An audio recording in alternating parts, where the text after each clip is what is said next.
Lord, happy your praise. My hair!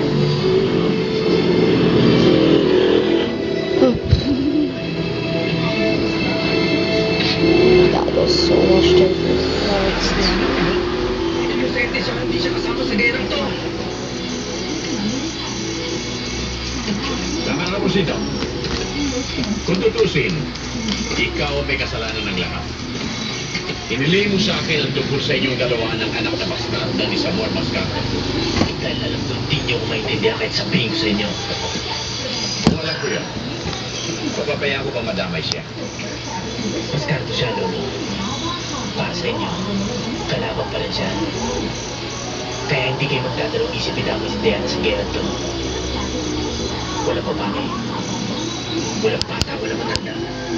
Lahat kalaban basta Maskarto. Anong gusto mong palakasin? Nagugulang konsensya niyo basta sakot ang isang Maskarto. Ulit, Nagsasabihin niyo kayo. Tumigil ka. Hindi mo alam ang sinasabi mo.